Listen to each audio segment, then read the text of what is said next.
Okay, here we are once again, the Miami Media and Film Market 11th virtual conference. This is our last conference panel of not only the day, but of MMFM 11's virtual edition. And what better way to start it than with our good friend, Sandy Lighterman. Hi, JL. I'm honored. Yes, you get to kick off the martini session. We'll get more into that later. So I want to say thank you so much for that, Sandy. We will bring you back in with the group very shortly and get a little more in-depth into that conversation of the great film incentives. But now I want to start to introduce our amazing Mavericks, starting with, of course, Shona Tuckerman, who has done panels at MMFM before, and we're always honored and excited when you join us. So welcome to the show, Shona. Well, thank you for continuing to have me back. Right, absolutely, anytime. So I appreciate it. Yeah, tell us a little bit about what you've been up to over the past couple years, and sort of the latest and greatest with your world and your work with Kreate Films. Yeah, thanks.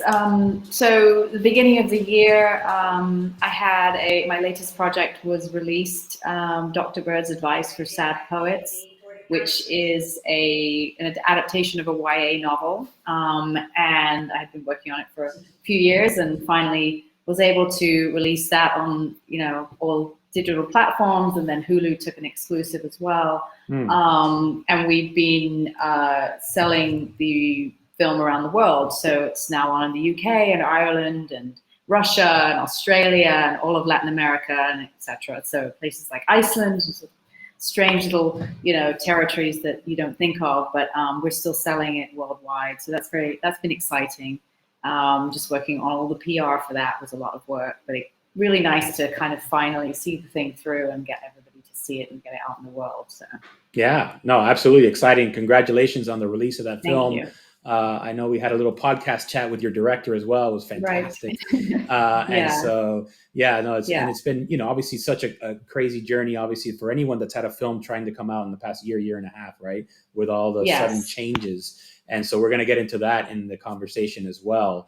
But, again, congratulations on the film. It's fantastic. And we hope that you guys all stream it out there and make it part of your virtual library. So definitely check out Dr. Bird's Advice for Sad Poets. So we're going to bring you back in just a couple minutes, but now we're going to introduce our next Maverick. He is Carlos Victor Gutierrez. Carlos B is on the program today. Welcome, Carlos. Hey, JL, how you doing? Good to have you, my friend. You're looking great. Thank you. Thank you, sir. You too. Thanks, man. Looking tan, rested, and ready. It's been a long day, so thank you. I'm glad I look rested and ready still. But yeah, man, talk to us a little bit about what you've been up to since the last conference, as particularly, with your film Locked In, which also had a release recently, and everything that's going on with that as well in terms of your latest work. Yeah, well, thank you, JL. And again, it's an honor to be here representing Miami filmmakers. And, there's a lot of us out there. And, hopefully this is going to be an educational and enlightening conversation. All of us involved here really are just trying to make the same thing, which is, make amazing pieces of content and films and TV and whatever it might fall under. With myself, I'm a writer-director. I've had to sort of put on the producing hat too, as most independent filmmakers know. It's just part of the process. You got to wear multiple hats. So even just hearing Shona talk about, releasing a film during COVID, it was really challenging. So the day that COVID hit, we were about a week into post off the film. And, everyone had to scramble and readjust. And, the film came out.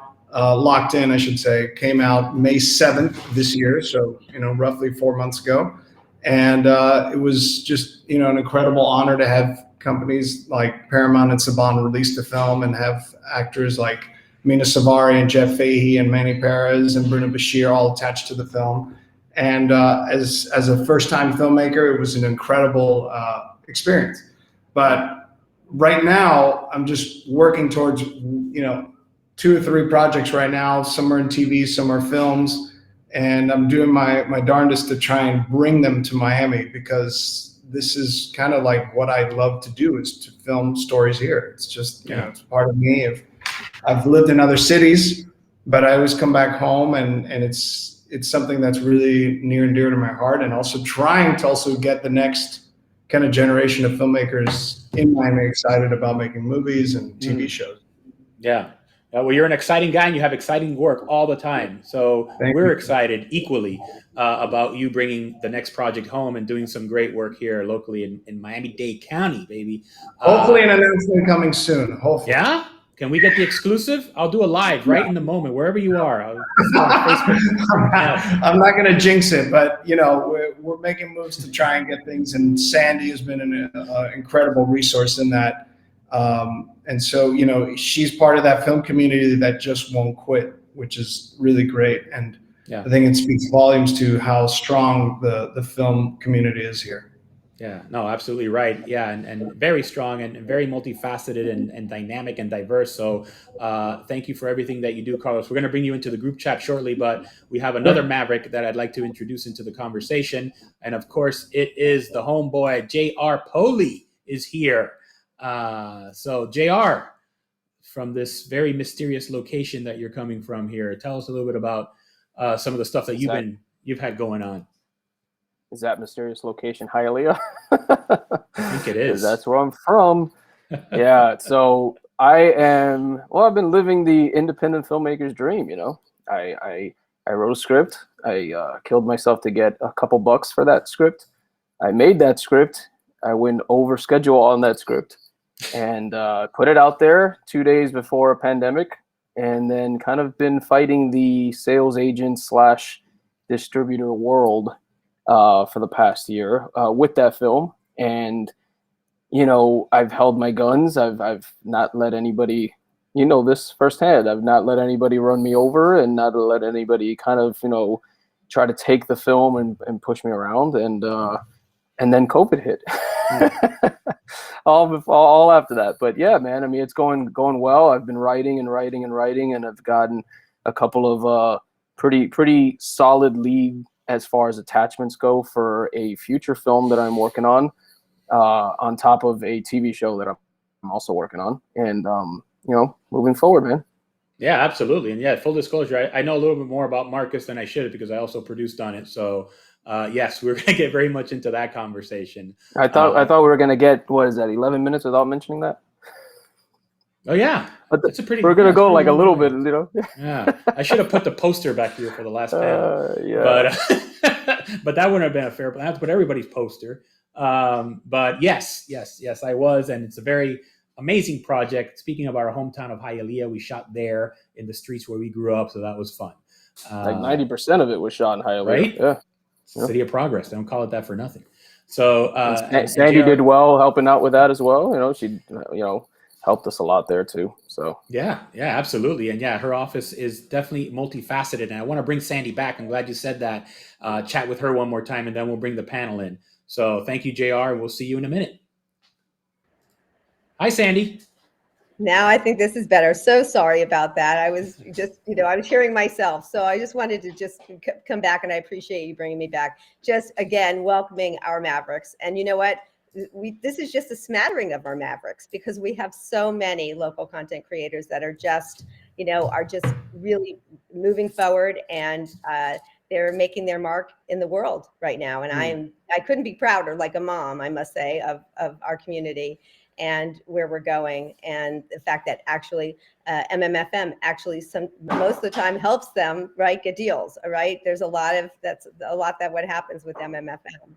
So, you know, that's about, just a little bit more about our office. Just as I said, we're back office, and I appreciate Carlos and JR with those shout outs. But, you know, we're here to help all the filmmakers. That's it. That's my job, is to, I want to say, nurture our local content creators, bring in production from outside of here, and just basically create jobs and keep creating content. This is an industry, just like a widget, right? So really important that we keep this going. And, you know, I will say we have great support from the Miami-Dade County, and even more so more now than ever. So that's great, and hoping that, you know, our incentive program will change and get even better So we're looking, I'm, looking towards changing things and doing different, hopefully more money, and maybe for more emerging filmmakers too. So I'm absolutely working on. So at some point we can talk about the incentive program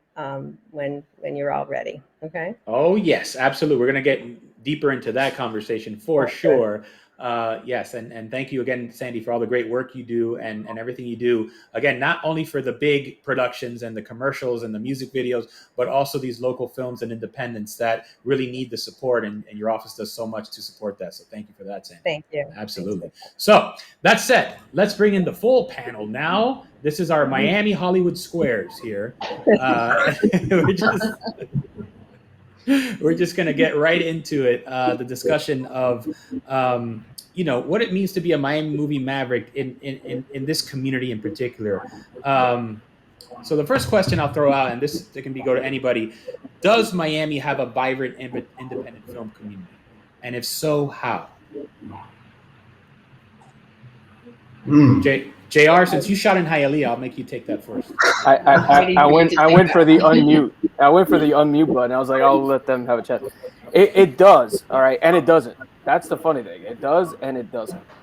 I got to tell you, I was impressed when I first started with the short version of Marcus. I was impressed with how much quality. I mean, listen, I got ahead of myself. I'll be honest. I put my heart, my emotions are on my sleeves all the time. You guys can ask me for honesty. I'll give you honesty. And I went to Miami Film Festival in 2018, locked in thinking I was winning that thing. I went in and I was like, my film is good. I don't think the Miami talent is as good as me and this film. And boy, was I put in my place. And that film festival alone in 2018 humbled me when it came to the quality of the filmmakers. I saw 10 films, short films that were better than mine, made by Miami people. And I sat here going, oh my God, like what just happened? What just happened? Right. So there are plenty of amazing filmmakers and crew, and I hire them plenty of times for reality shows and other things. And I've got my go-to list, and it keeps growing and growing and growing. Now, it isn't in the sense of there's a lot of people who just aren't as dedicated as they should be when it comes to this. And that's the only reason I say it isn't, because the dedication is what separates us, I think. You know what I'm saying? I think it separates the people who really want to be here, and they read and they listen to podcasts and they do everything they can to perfect their craft instead of just waiting for a phone call to be on set, and then they'll learn while they're there, which Miami has a mixed amount of people that do both. You know what I'm saying? Now, but yeah, I mean, I'm impressed by how many people I've met in the last 2 to 3 years from Miami that do this, and not just Miami, Broward, and it's just all of Florida, Right. So yeah, right. I mean, I hope I answered that. Okay. You did, my friend. That was excellent. And so I want to throw that also to you, Carlos, because you work in Miami a lot, whether it's music videos, commercials. So you're also in touch with a lot of the local crew. So what are your thoughts on Miami's film scene? Well, the Miami film scene has gone through a lot of versions and incantations, and it's constantly morphing, just like Miami. It's like, Miami is such a cultural place, and I know it doesn't get a lot of that kind of reputation. It's always the tourism and the sexiness and the heat and all that. But the reality is, the reason Miami's film community hasn't gone away completely because of just a film incentive disappearing and pulling the plug on a drain and just went down. The reason it won't go away is because Miami itself is so powerful culturally that it won't allow it to happen.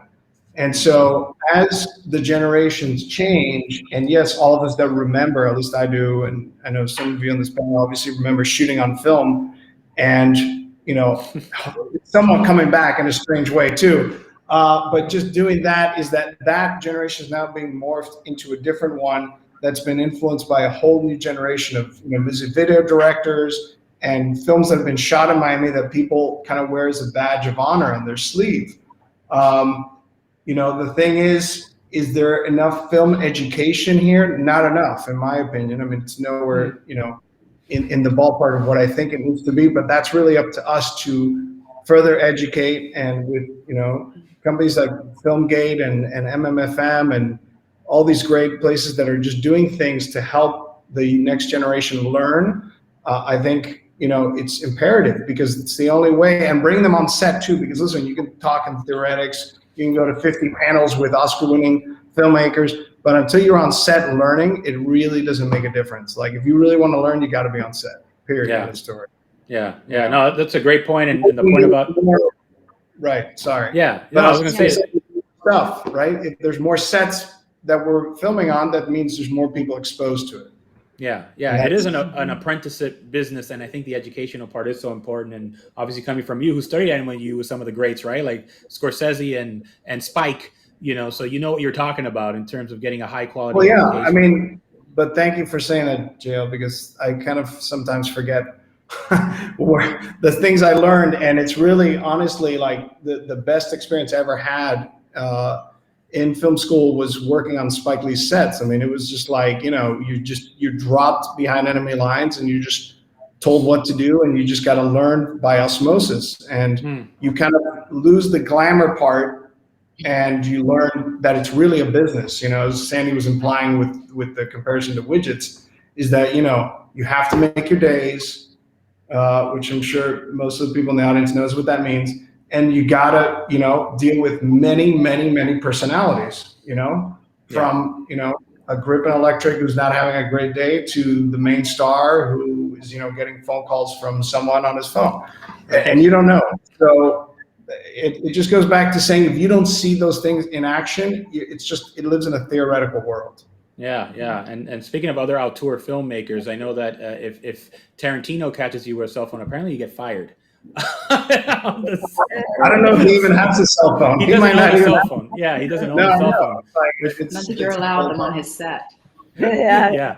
Amazing. So I'm gonna throw in the political part of that, because it's funny how nowadays I've actually been on sets recently where there's been a political fight between crew members or crew and cast, because they are on different sides of the political, spectrum there, and they can't work together because of that. And it's just so silly. But that's another angle that's stepping into our world where people, they don't want to work with that guy because he's the opposite party. And it's insane. Yeah. I mean, it's just an experience I had recently, so it's not that it adds to anything we were just talking about. But we just got into the conversation about definitely sounds like Miami. Miami I was talk. going to ask a question to our filmmakers, especially Carlos and JR, who was talking about educating the next generation. Currently, we really don't have this industry in the public school system, and right now that's what I'm working on. And Commissioner Rene Garcia is actually putting it in front of the commission to get a career academy in the public school system, because we don't have it. So that's really important. And then there's other initiatives that I'm doing with other entities for the underserved community to try to teach them the crafts of the industry, as well as content creation, because as we need more of our the crafts. We need carpenters. We need lighting, grip. Right. And that can easily be taught from people like yourselves, right? That hopefully can get hired, to the next generation. Right. No, there has to be the work here for them to be able to take those jobs once they have learned the skills. Right.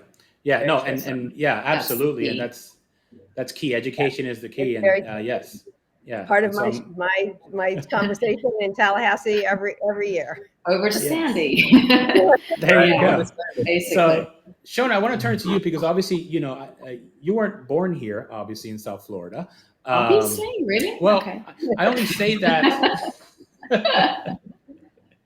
because you're so polite. No.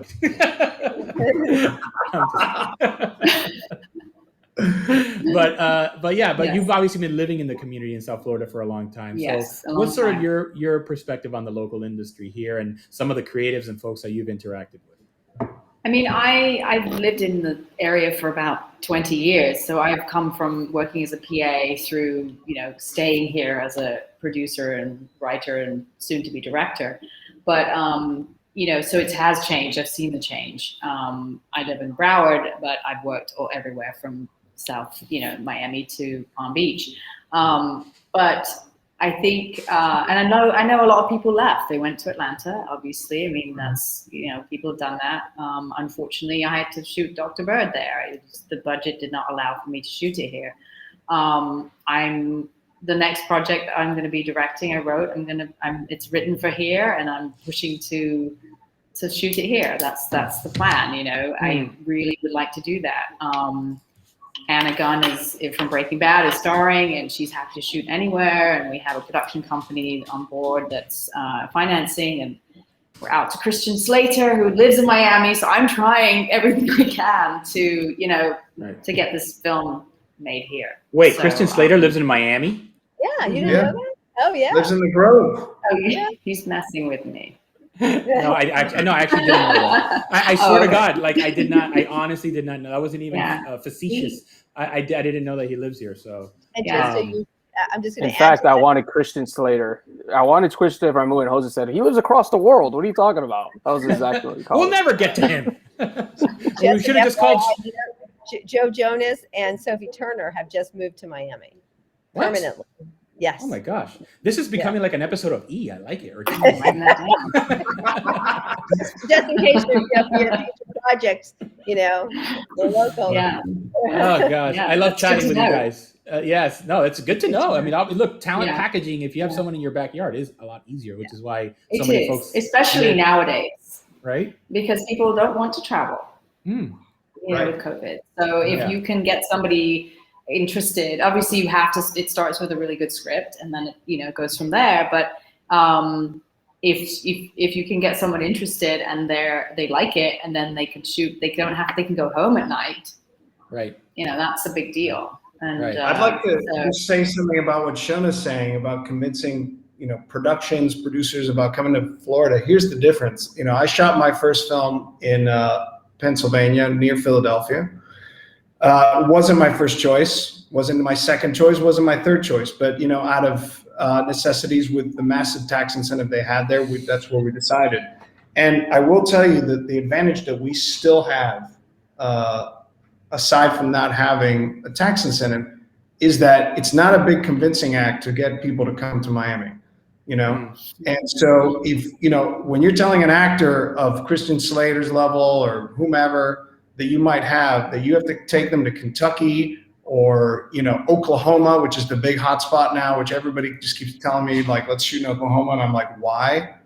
Why do I want to shoot in Oklahoma? I have no idea what Oklahoma even looks like. It's, be like landing on the moon. So my point by saying that is that it's what we still have is gold here, and we still have the advantage to say, come to Miami, stay in a hotel or an Airbnb, whatever you feel more comfortable with, and you're gonna have a view of the ocean or the beach, and stay here for 5 or 10 days if we're trying to do one of those roles to get a big actor in. And that's just something we're always going to have. And, the tax incentive obviously is something we're going to have to fight all the time, but it's not as much of an uphill battle as if the shoe is on the other foot and you're trying to convince someone to go to Pennsylvania without a tax incentive. Yeah. Right, you're right. Yeah. Really good point.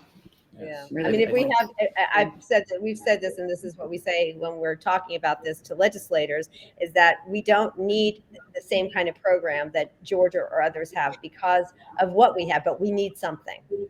We need something. Yeah. We need a kickstart, a little jump start. We need now. Yeah. Yes. No, I agree. And so what I'd like to do now is we have our other panelist has joined us, Dudley, Alexis, which I'd love to chat with a little bit one-on-one. So I'm going to introduce him to the conversation, and then we'll go back to the group discussion. So I'm going to put you guys on standby again. So ladies and gentlemen, this is what I'd like to do right now is I would like to go ahead and see if I can make this work, because I am also doing the technical direction here. Dudley, Alexis, how are you, my friend? Good. How are you? How's everything going? I'm good, man. Thank you so much for joining us today at the MMFM 11 virtual edition. Yeah, it's all virtual these days. Yeah, yeah. Just come from one virtual meeting to another virtual meeting. It's really. How was the traffic in between? A few clicks and a few turns here and there, and right. A new browser, and I'm here. It beats the Palmetto Expressway, that's for sure. Oh, let me tell you.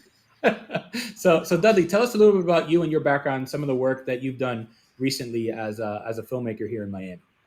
Well, my background, originally born in Haiti, grew up here half my life, and recently, I started doing short movies, then going to doing short documentaries, and now I've been so far done 2 feature documentaries, Liberty in the Soup and When Liberty Burns, and I'm currently working on a few documentary projects, and it just looked like the documentary side grabbed me and took me away completely from the narrative side. Right. Wow. Yeah, and it's so. And tell us a little bit about obviously with When Liberty City Burns, and so how that was sort of exposed in the Miami Film Festival and everything that happened with that film. Well, with the Miami Film Festival, we did win the Night Award, and then we went to a few more, like 8 or 9 festivals, and which few of them we won a few awards, and now we just finished talking with a distributor. We might the film might be coming out soon, so still a little negotiation here and there happening, but yeah, I'm confident sometime the first quarter of next year the film will be out, which I'm happy about that. And yeah, that's which the film pretty much explored the life of Arthur Lee McDuffie, which his life pretty much ended at the end of police officers when they stopped him for traffic violation and they beat him up to death. So yeah. So pretty much his story helped me explore the history of Miami. So in the documentary kind of do that and explore the relationship that he had with the city. Yeah, absolutely. And such a personal story to everyone that was around in the Miami of that era, and something that we still remember so vividly, and I was very young, obviously, but I remember my parents and grandparents and everyone just kind of always talking about this story, obviously way before social media and hashtags and all that. I just felt like everyone in the community knew about it. And I'm so happy that we were able to put that story together so beautifully to really paint a full picture of what happened. Yeah. It's good, like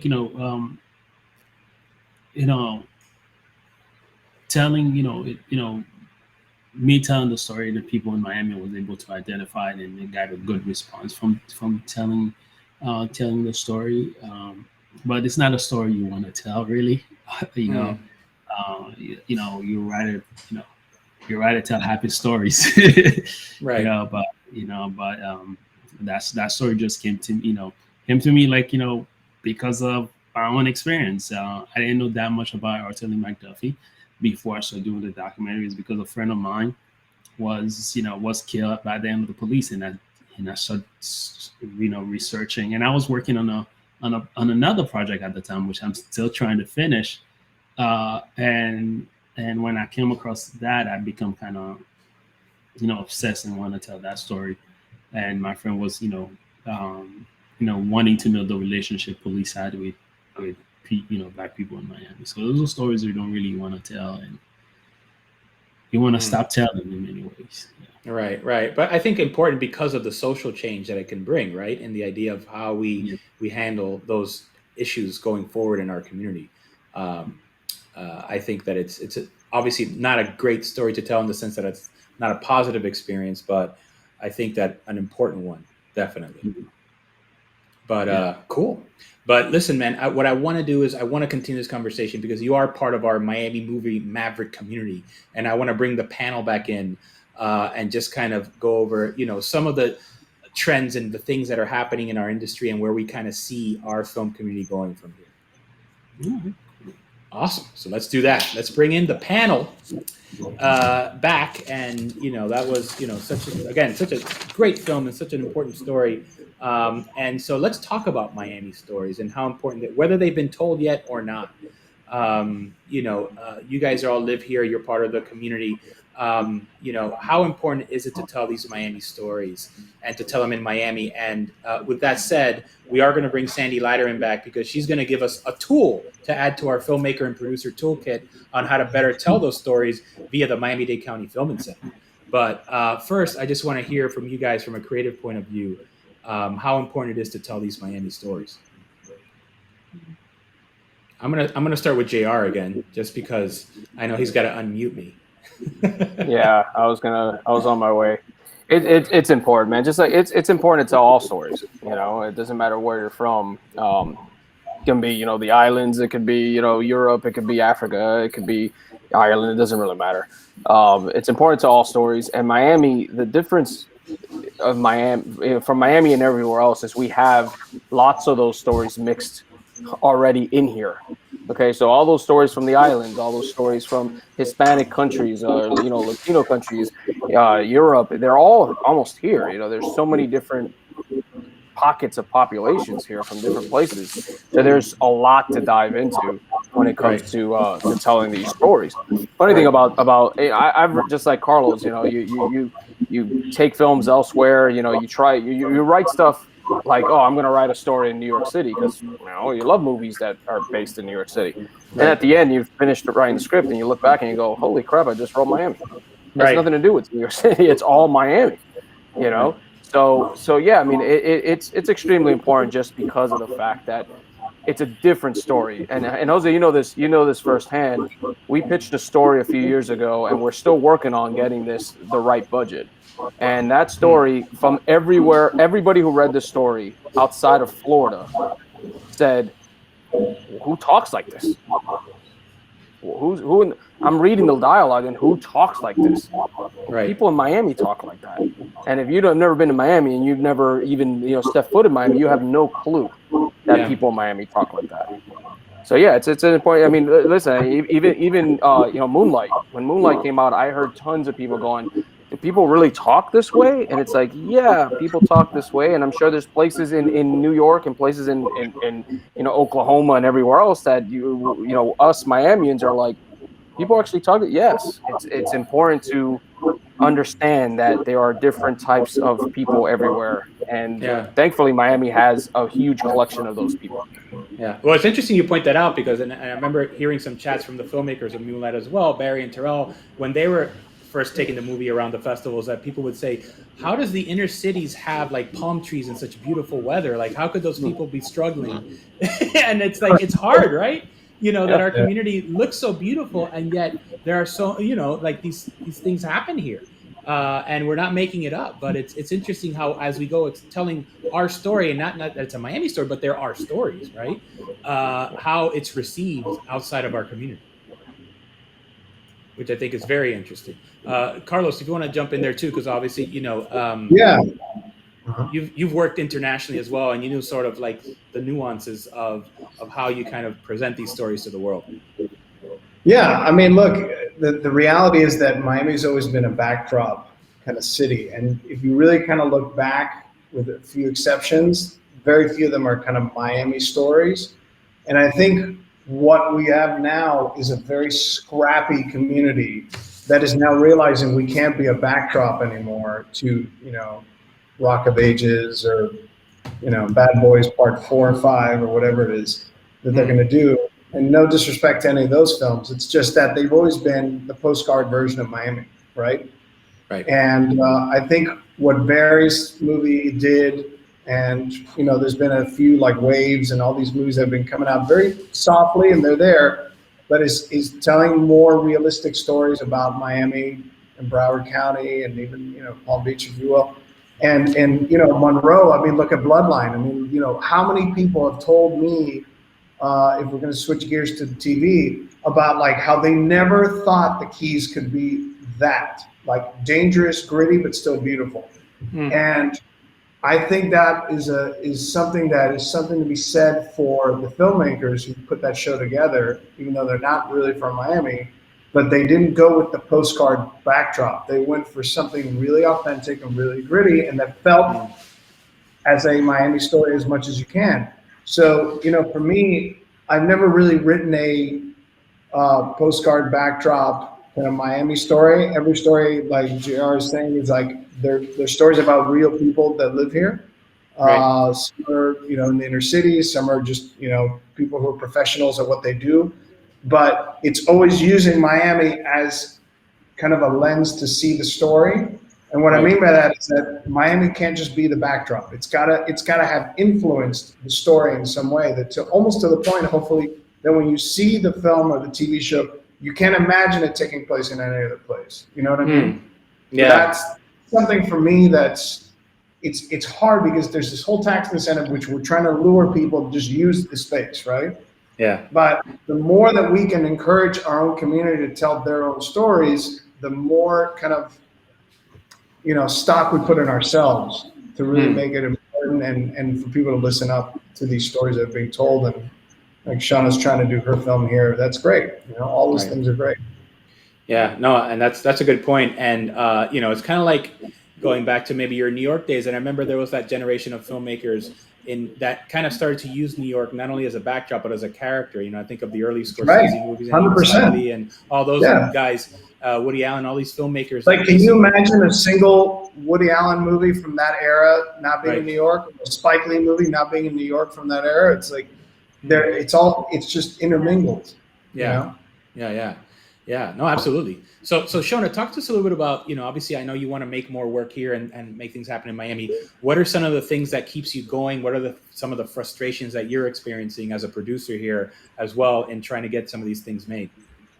Well, obviously the lack of state incentive is an issue when, taking a project to potential financiers and saying, this is what my budget is and this is how much I need. And then, they can look at that and say, well, if you shoot this somewhere else, we could get, $100,000 back versus shooting it in Miami. Well, it's very difficult to argue that point as a producer, because that you just sound crazy if you argue that point. But if the story is specifically Miami-centric, it makes it a lot easier. It's still an uphill battle. I mean, putting any financing together for any movie is a huge uphill battle. I have found that making a short film, and you guys have experienced that too, making a short and then presenting that and then helping, to raise the money to make the feature, that's often a route to go. It takes a lot longer, and you have to really love the project to put that much time and effort into it. But it can be effective, and then you can show, your story and your backdrop and hopefully your Miami story, and then you can go ahead and hopefully make the feature. So just like JR did. So I mean, I think, I don't know. I guess what keeps me here is that I always have hope that each project I can push as much as possible to shoot here, and then hopefully that will be, I will make it happen. And I do think that, like Carlos was saying, I think it's so important for people here to particularly tell the Miami stories, because there are so many different types of people here, and so many stories that need to be told. And like you said, it shouldn't be the heat and the tourism and the, and the sexy stuff. We've done that. It needs to be more. It needs to be like Moonlight. It needs, and beyond, and every community. And I think people need to tell the stories they're passionate about. When I set out to write something or to produce something, I've learned that just because I think it might be a really great idea and it might make lots of money, or it might be a big commercial idea, unless I absolutely love it and cannot sleep because I can't stop thinking about it, it's not worth pursuing. You have to love what you are working on, either writing or producing, whatever you're doing. It has to be, you have to like throw yourself in front of a bus for it, basically, because that's what it's like. And see it through and see it to the end. And that's what everyone on this panel has done. And I think there are many more people who can do that and are capable of doing that here in Miami, and maybe are finding that there are roadblocks and then giving up. Maybe. Right. I don't know. perhaps. Right. No. Yeah. Very, very important. Yeah. Well said, Shona. And then, we're gonna go back to Sandy in a minute, so we can do a little deeper dive into her incentive program here in Miami-Dade County. But besides that, Dudley, what other resources would you like to see, or do you think should exist here in our community to make the filmmaking process on the indie side, which is already hard enough as it is globally, to make it a little easier for filmmakers to tell these stories here? I think since I've been making film here, since I graduated from college, there's only one thing I've been asking for: distributors in Miami. And that's the one problem, and that's something I don't think any of us even talk about, is having distributors. Really, we have all the film programming we have here doesn't focus heavily enough on bringing distributors here, have us have conversation with distributors, because all films are great, all stories are great, and if we don't have a good, if Miami doesn't have good relationship with distributors, we make those films and they get lost, and we struggle to get them out there. So I think that's the one thing I've always asked for, because that will encourage us to make more film, because we know it's gonna get out there. And because one of the reasons you go to New York or California is because the distributors are there, the headquarters are there, and it's not just the studio per se, but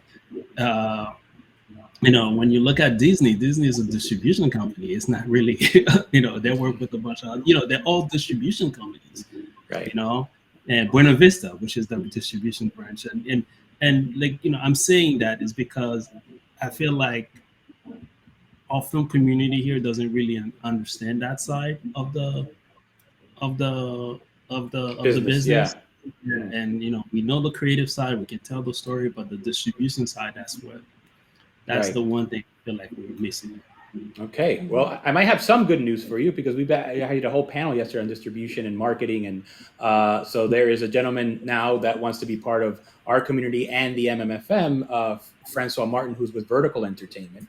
And he's actually looking to meet one-on-one with filmmakers like yourselves and establish much more of a presence here in South Florida. And this is the company behind movies like Critical Thinking, and Rifa, I believe, was picked up recently. So there is hope at the end of the tunnel. And as part of the MMFM network, that we're putting together with the great Patty Arias, my executive producer, that puts all this together behind the scenes, and Sandy Lighterman, who heads up our community, we're trying to do just that right now. Is to bring more distributors in touch with our local filmmakers, because we see the quality, we see the talent, and we want the world to see it for sure. And so that said, I want to do a little segue, and we're going to bring Sandy back in a minute to do a little deeper dive into her incentive program. But first, guys, I have a very important update, breaking news from TMZ that I need to talk to you guys about. So this is, of course, regarding our friend Christian Slater, which is very interesting piece of news here that I need to tell you guys about. And so what I'd like to say, basically, and this is coming from our live chat room, Ed Arenas is saying that Christian Slater indeed married a Miami girl and lived here for a while, but then moved to New York. So apparently that's the latest on Christian Slater. It's always about a girl, isn't it? At the end of the day. So that was a fun little piece of news there. Thank you, Ed, for that update. And we will continue to monitor the Christian Slater situation throughout the broadcast and see whether or not he actually indeed is in Miami and when he's coming back. But speaking of coming, Sandy Lighterman, welcome back to the broadcast. How are you? Well, thank you. That was a very interesting segue, I must say. Yes, Christian. We got to get down to the mystery of this Christian Slater thing. I think he has a house here. I still think yes. He still has a place here. So well, now like good TMZ reporters, we got to find out what happened with this girl, apparently. So we'll figure that out. Yes, absolutely. But, I know you want me to tell you a little bit about our incentive program. So I'm going to talk about the county incentive program, and then I'm going to talk about the 2 municipal incentive programs that we have for filmmakers. So we have the incentive program that started in 2017 that now has 2 tiers. So the first tier, which is the larger tier, which is $1 million plus spend. So you have to spend at least $1 million in Miami-Dade County. And then you would get, in return, you would get a rebate of $100,000 back. the caveats are the same for both in regards to their rules, but I'm going to tell you. And then the second tier is a $500,000, so $500,000 minimum spend to just under $1 million, and that's a $50,000 rebate. The caveats for those are, on the high level, 30,000 foot view, 70% of the project has to be shot in Miami-Dade County. 70% of your cast and crew, not including background talent, have to be Miami-Dade County residents. And 70% of your vendors or businesses that you hire have to be Miami-Dade County businesses. Beyond that, you have to hire a recent graduate from a local university or a student. You have to pay a minimum living wage, which it changes year to year. And you have to have a sense of Miami in your project and put the FilMiami logo in your credits. So that's kind of the 30,000 foot view. And I just got in a application today for a $500,000 project. So really, there you go. During COVID, it slowed down, but we're starting to ramp up again with projects. We've had commercials that have applied because it's also commercials, reality, pilots, TV series, feature films, documentaries. It's for all. Wow. So then there's all the other two incentives I'm going to tell you about are stackable with ours. So the city of Miami Beach has an incentive, and that this helps actually the really micro budget filmmakers. In my opinion, they have basically $10,000 rebate for if you minimum spend is $25,000. That's a pretty good return on your investment. Yeah. You have to do a minimum of 3 days in Miami Beach. And either if you have a hotel, it has to be a hotel. The hotel must be on Miami Beach, or 70% of your residents have to be Miami-Dade County residents. So it's either or. So it's really it's a really good incentive, and you can apply for our incentive, and you can get that incentive as well. So they're, as I said, they're stackable. And then the city of North Miami also has an incentive. It's a little bit more complicated, but basically you can get up to $15,000 back, and they have some soft incentives of where you can get free police and their city facilities at no cost. So that those soft incentives, and we're actually working on some soft incentives in the county as well. Haven't solidified that yet, but we're on the way to work on some things, that hopefully will be like having office space that we can give, for nothing, that kind of thing, for production office space and some other things like that. So we're working in that direction, and we're working on, possibly changing the program, looking to that. I have a new boss, and the mayor is very much behind, this industry. So looking to make some changes in the near future, hopefully even better than what we have. Absolutely. Yeah. And thank you again for all the work you do, dealing with these government officials and politicians. It's a very tough job, and you do such an excellent job of educating them, right? And advocating on behalf of our industry. That's exactly what it is, educating and advocating. That. Yes, and you're the best. Thank you so much, Sandy. Yeah. I really appreciate all the input and all the resources. So definitely get in touch with Sandy's office for any needs you have as a local filmmaker in particular, because there are resources out there for you. So the next time a financier says, well, Miami has no incentives, guess what? We do. You just got to know where to look, and you can find the resources to get your project done, particularly at the indie level, which is very exciting. Yeah, thanks, JL. Yes. Cool. And so I was just going to throw another thing in there, and that is that, our office also helps with locations, when you're in the beginning stages and breaking down your scripts and all of that. We help with all of that as well, so that you can actually we can put a photo package together to help you find, what you're looking for, even at the point where you're trying to sell it to your financier. So cool. Yeah. And there's the website, right? It's FilMiami. I want to say org, right? Yeah, with one M, FilMiami.org. FilMiami.org. I love it. Well, thank you again, Sandy Lighterman. We're going to end it with the panel now. So we're going to bring the group back in, because I do have another breaking update that I need to update everyone on now. So thank you so much, Sandy Lighterman. We'll see you hopefully at the virtual Biltmore a little later. Yes, I will be there. All right. Stand by. All right, ladies and gentlemen, we have another breaking update here, and I do need to tell you this is important, because our insiders are telling us that according to Christian Slater's agent, he indeed does live in Miami. So this story is continuing to unfold, and we will make sure that we get to the bottom of this very soon. And I do want to thank our panels and everyone on the ground who is making sure that we have the latest and most important information on this. And so I do want to say on that note, and this is important to bring our panel back so we can wrap it up with our Mavericks that we know are here and they mean business. Welcome back, everyone. Thank you. It's been an exciting hour, and we've had breaking news. We've had incentive talk. We're really ending on a high, so I'm excited, guys. So let's talk a little bit now about the future, and then we might open it up to a couple of questions. But if you could paint any picture about Miami in terms of our industry, what would you like to see, and what role do you see yourselves playing in? Well, I'd just like to say something that Sandy touched upon there about one of the incentives. I think it was, I'm not sure if it was Miami Beach or which one, but it was the requirement to hire a recent graduate from a school in the area. I assume she means a film school. I think that's great that they've added that, into the incentive, because I was going to say before, some sort of mentorship program would be great.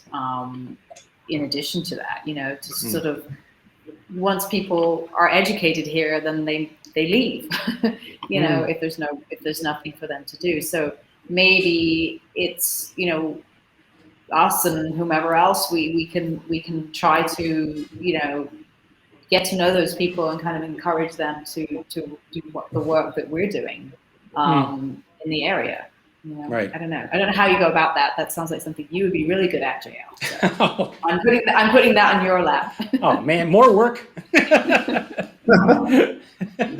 Thank you, Shona. That's very lovely to think of me for that. But yeah, very, very well said. Carlos, what do you want to see? Right now, I would love to see the filmmakers who either live here or are from here to kind of start paying it forward, because I know we don't have to name names, but we know the people that have gone on from success and have not really brought it back home, and I hope that either they as a group would maybe start to encourage, maybe by producing, they don't themselves have to direct anything, but encouraging more of that kind of local, because that's what they do. I mean, it's using your name and your influence to bring forth more productions.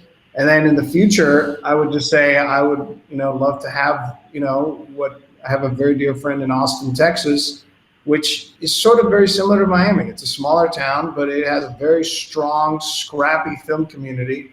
And there's a handful of producer directors that have created a studio system that pales in comparison, obviously, to Georgia, but is giving it a run for the money. And they don't really try and lure productions there. They're telling stories about Texas with Texas filmmakers. And that was actually really inspiring for me to go there and kind of tour their facilities and their places. And I think if we can start thinking along those lines more, it'd be great, because I think, work begets work, and we'll start attracting, more productions, I think, again, TV, film, whatever it might be. Yeah, no, a lot of good points there, including about mentorship. I think Spielberg said in a bio, if you keep taking from the well, never put anything back, eventually the well will go dry. So we just want to definitely make sure that those of us that have found success do come back and help, push us up, so that, the rising tide raises all ships, or something like that. But you just made that up, didn't you?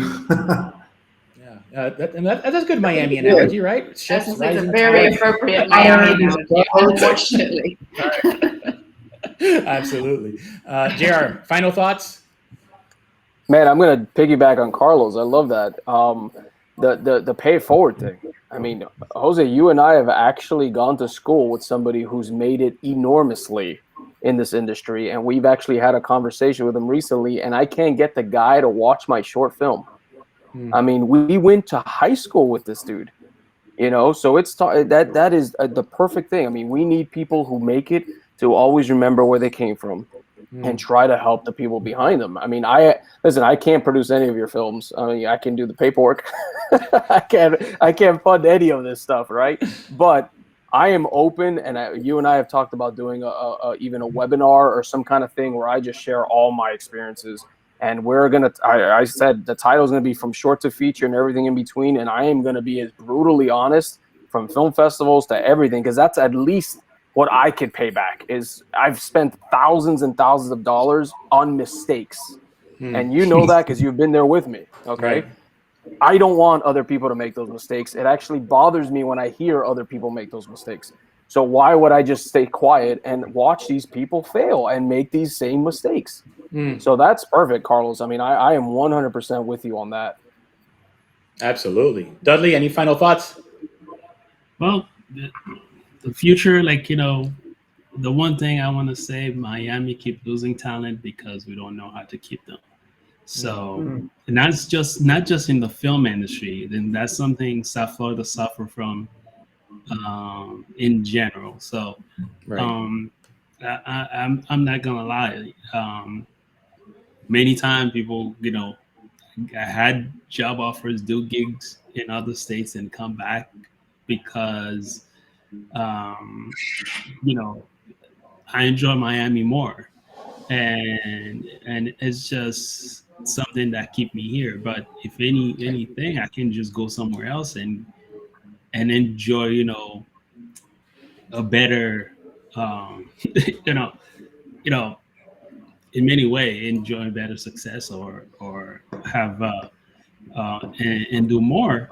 It's a problem that we have here, and I think the incentive is a good thing, and have a community where we really support each other, can help. And the thing is, like, I'm happy that I stayed, because now, as you can see, Miami filmmakers are in demand, and you know they talk about Miami films.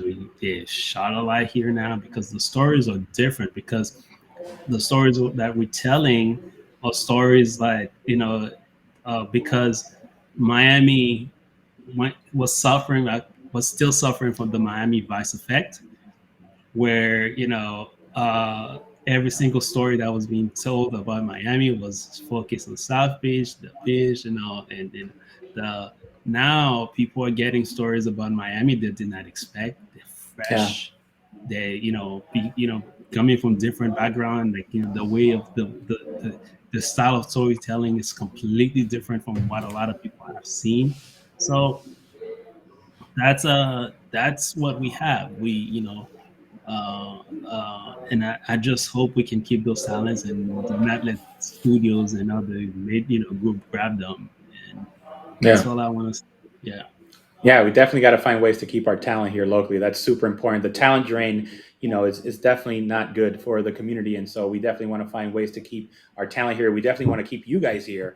And we definitely want to keep this conversation going. I'm just going to read through some of the comments now, and then we can continue the conversation at the Biltmore virtual bar on the conference platform. So hopefully you'll join us for a little virtual happy hour and networking very soon. I think JR has his drink somewhere there.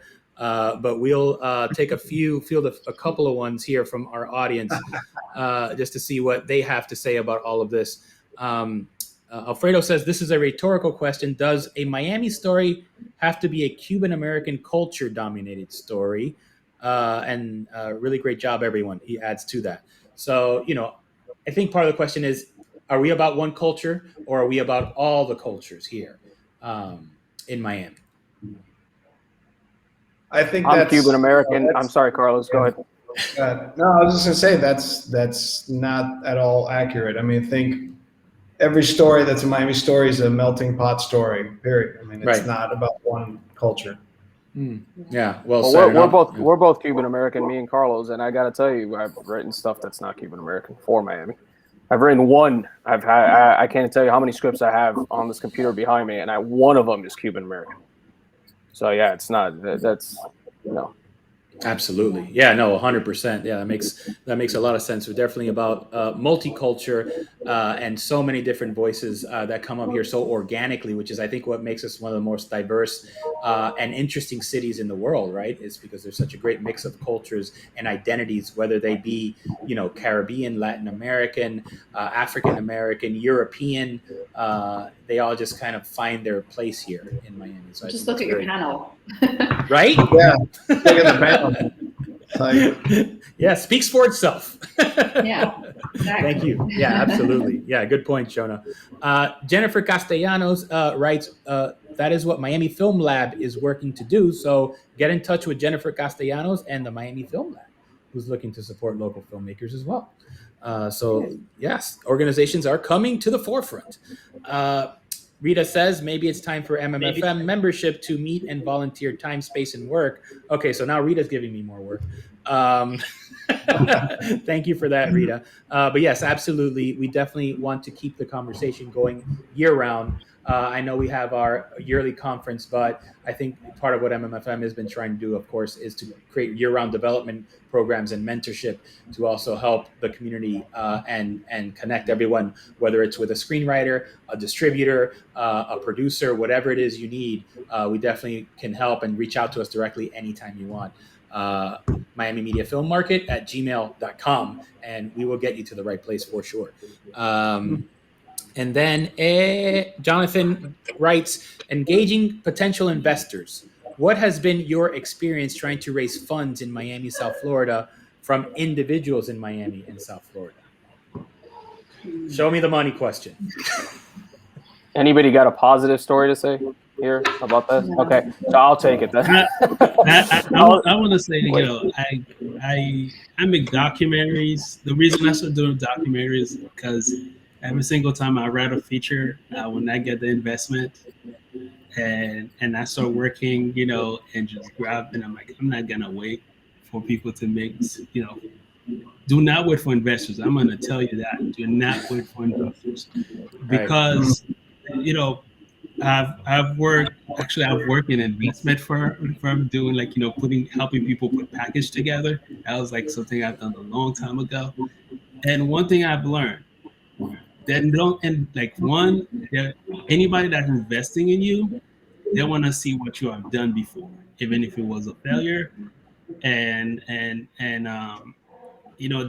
don't really look at if the project was good or that's a lot of time. They look at if you finish the project.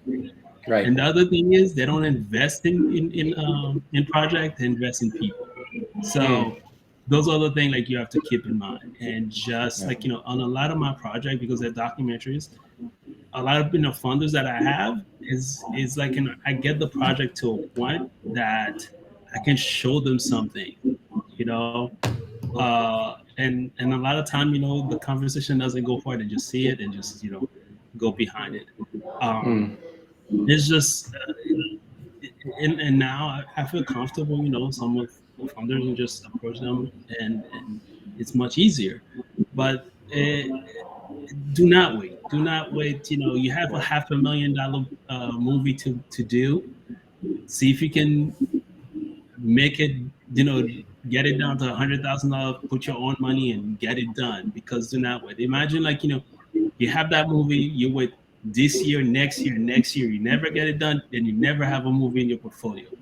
Never had a movie in your portfolio, and time passed by, and you end up not being the filmmaker you wanted to be.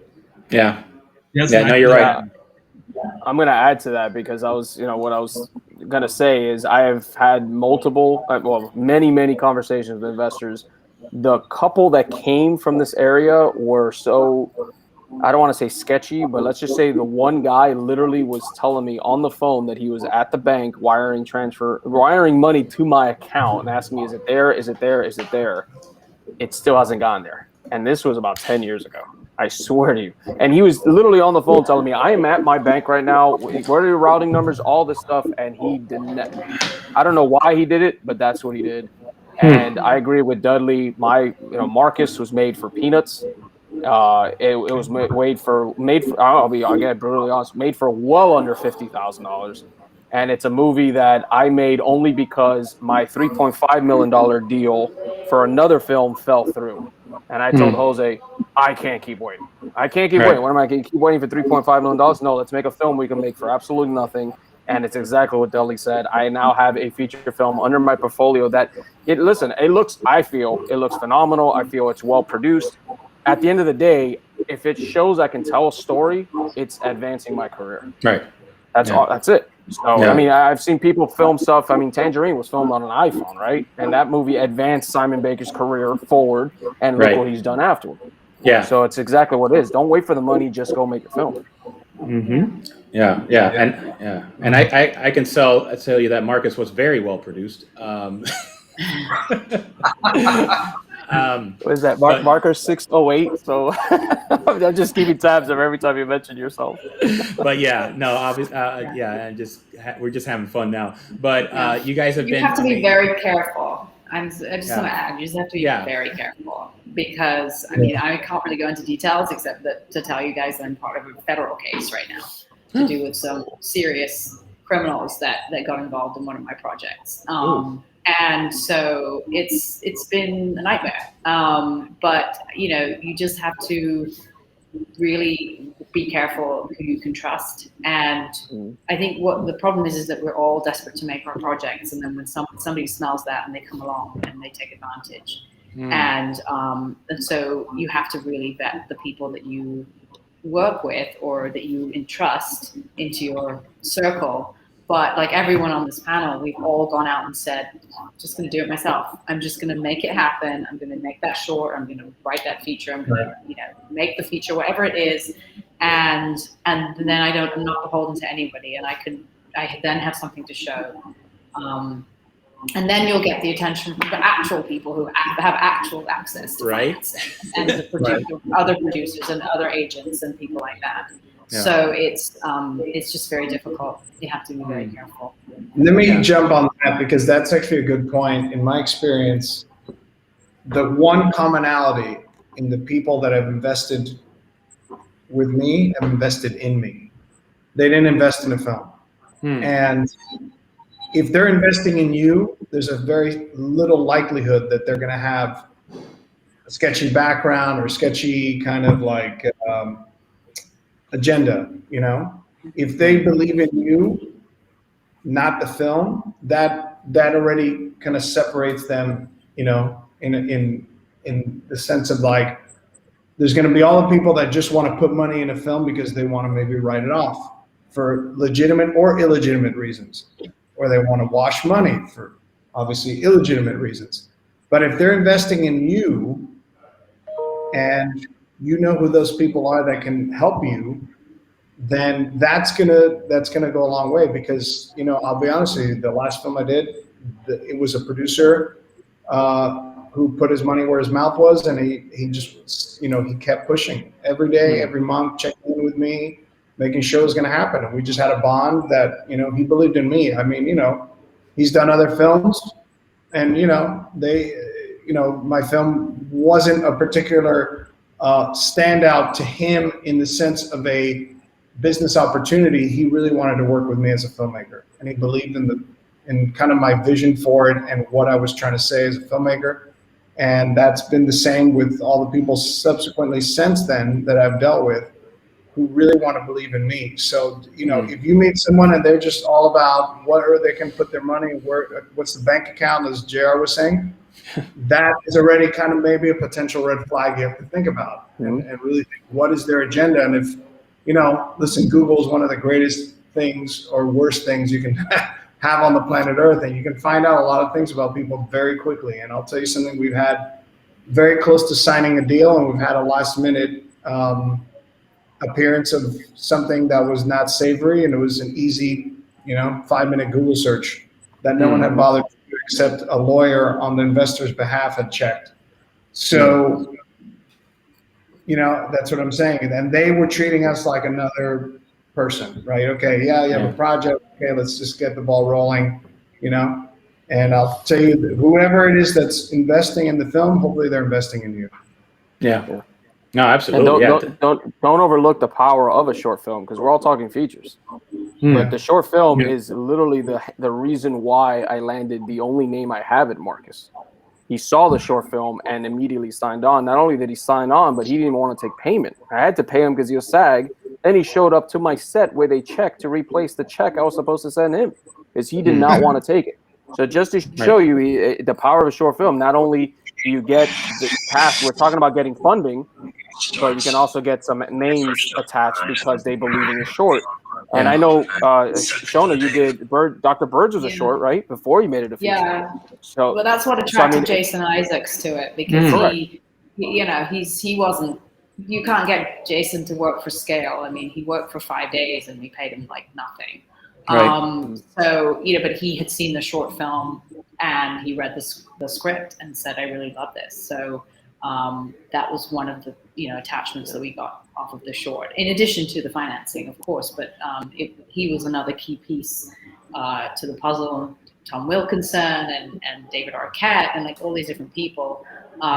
They saw the short, and they, even in the publicity about the film, they were, you know, after it came out, they were all talking about how they'd seen the short and they liked the film, and they realized what the vision would be. So yeah, it can be huge. It can be it's a powerful tool. Yeah, a powerful tool to have to say, hey, here's 10 minutes. You don't have to sit there for 2 hours to watch something. Like, you know, a previous film that was successful, then that's a different case. But if they've never heard you, give them 10 minutes of something so amazing that you're going to see the actual vision for the film. They're going to see you're capable of creating this film and creating the mood and telling the story. And you'd be surprised how many of these, not just names, but we all know names lead to financing many times. So you can attach some names based on the short. Your next step will be financing, or vice versa, you know? A mistake, though, that some people make is they make the short, but they don't have a feature script. You don't have it yet. It's not ready. So that was like you have to start with.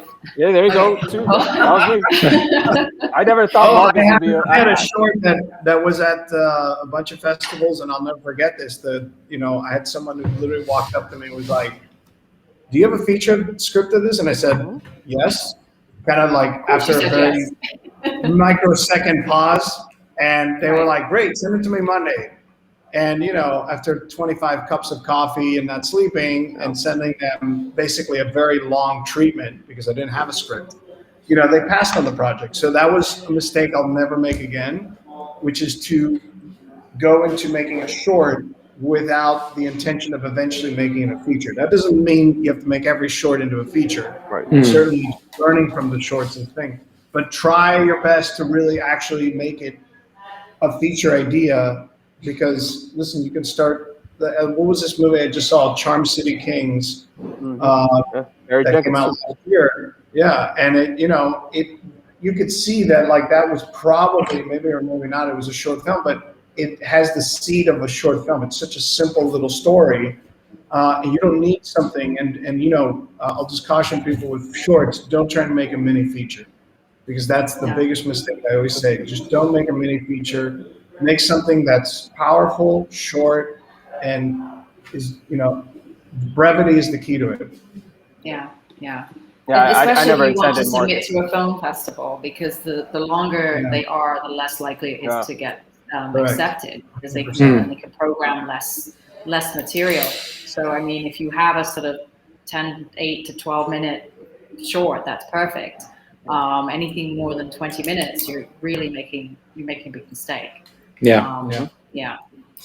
No, it makes a lot of sense. So guys, we have actually gone way over time, but good thing it's the last panel of the conference, so we could do that because we're Mavericks, we do whatever we want. But I want to thank all of you for such an amazing panel, such a great session, such a powerful and cool way to end the 11th edition of the Miami Media and Film Markets virtual conference. So thank you guys so much for doing this. Really appreciate it. Thank you. Thank you, Jose. Number 12 back at the Biltmore, Yeah, back at the virtual Biltmore. And I do have before I let you guys go, a last piece of breaking news from our insiders telling us that, Shona, you had a birthday recently, so happy birthday. Happy birthday. Yesterday. Absolutely. Wow. So we definitely have to toast you. So if you guys all want to make it over to the Biltmore virtual bar. I already got it. Yeah, you've already got your cocktail of choice, and we're going to hang out. But before I let the conference go, I do want to bring Sandy Lighterman back for one quick thing. But I want to thank all of you as well for all the great work you're doing, for representing Miami the way that you do. And we're excited for everything that's to come for you. So congratulations again. Thank you. Thank you, guys. Absolutely. And so here we are. The Miami Media and Film Market is drawing to a close, ladies and gentlemen. And I definitely would be remiss if we didn't bring the wonderful Sandy Lighterman back at least one more time to say hi to the troops and to give her last two bits, and also to thank everybody. As the chair of our advisory board, I want to make sure that we get this right. So thank you again, Sandy, for all the work you do with MMFM and everything else. Well, first of all, I want to thank all the movie Mavericks. Everything they said was just spot on. I must say, I was enthralled, as I have been with every panel. But our own, I will tell you, I wanted to put my 2 cents in. Collaboration is the key, also. Working together as a community, and I know that these guys all could work together. I believe in mentorship, obviously, and we do that with MMFM. That's what this is about, isn't it? It's really, that's what MMFM is about. And we have to say this. This would not be happening without Patty Arias. This would never. This is Patty Arias's baby. We should be bringing Patty, and hopefully she'll be in the virtual bar. But Patty is the reason that we're all here. And I want to thank her, and obviously Chemical and Joe Chi. But and thank the entire community that's come to MMFM this time. I wish it was in person. We all wish it was in person. But yes. Next year it will be, and all those our wonderful the panelists that have come that we're on will hopefully be here in person next year. They will, and that'll be in June, so we won't have to wait a full calendar year. We are going to go back. Yeah, so it's going to be a short wait until we get back to our normal slot, a live conference at the Biltmore, which is going to be really awesome. We probably will have some kind of virtual component, but definitely want to get back to our usual live event. And definitely, as you mentioned, Sandy, none of this could be done without the help of Kamakol and Joe Chi, and of course, everything that Patty Arias does as my partner as the chief executive on behalf of MMFM and Kamakol. And I have to say, JL, you are an amazing, as always, you are an amazing moderator. Yeah, I can't say enough about that. You're great with that. And I know that everybody, feels the same way. We get those compliments all the time about you.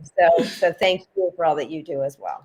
Oh, thank you. Thank you, Sandy. And of course, thank you to our sponsors. I got to mention our sponsors one more time. Of course, Kamakol, Miami-Dade County and its Board of County Commissioners, which also obviously includes FilMiami and the Miami-Dade County Office of Film and Entertainment as part of Miami-Dade County. So Thank you guys, as well as an institution here, as well as Stage 10, who's been bringing us all these really beautiful live broadcasts and giving me my experience to be a live TV director. So thank you for that, Stage 10. I've learned a lot the last 2 days about live news broadcasting. I want to thank the GMCVB, the Greater Miami Convention and Visitors Bureau, also for sponsoring our conference this year, making it possible. They're amazing. King Events, who's hosting our virtual conference platform, as well as the virtual Biltmore Bar, that I hope everyone will start to slowly make their way to. We're going to hang out for a little while and kind of decompress after the conference. So thank you, King Events. And Miami Oportunidad, which represents Jose Barleta's team of web designers who created our lovely website as well, MiamiMediaFilmMarket.org. So thank you to all our amazing sponsors, partners, and last but definitely not least, our entire advisory committee. I have to mention them, starting with Sandy Lighterman, who is the chair, Maritz Plenby from the UK Consulate's office here, Dean Lyon from Splinter Studios, Kevin Sharpley, of course, who's the vice chair, Kijik Multimedia and Cinevision, Joe Garcia, our resident screenwriter, the Kevin Bacon of writers, we call him, Carlos Alamilla, Ideas Forever, and of course, Rita Mital, who's a new member of our advisory committee, who's been so supportive and wants to help year round. So thank you, Rita, CEO and founder of Inmarg Entrepreneurs Global Connect. So I think that's everybody. I think you got it. Then we got it. I think we got it. Off to the Biltmore Bar. That was the martini shot. That is a wrap, ladies and gentlemen. We hope to see you at next year's conference at the Biltmore Virtual Bar. And until the next time, as I always say, happy streaming. We are out. All right. Let's put this one more time. I am just going to transition and do my last little bit of technical producing here. So I definitely want to thank all of you guys again for everything and for being a part of this. I really wanted to also thank our audience members and everyone who's participated these last 2 days, chatting, watching our panels, sharing them with your friends, participating in the live one-on-one meetings as well. We're trying to get as many folks connected as possible. So if you haven't connected yet, please make sure to email Miami Media Film Market Miami Media Film Market at gmail.com. And that's handled by the lovely and talented. I got to thank Amber as well, Gerard, who's our lovely executive assistant. She's been doing so much amazing work.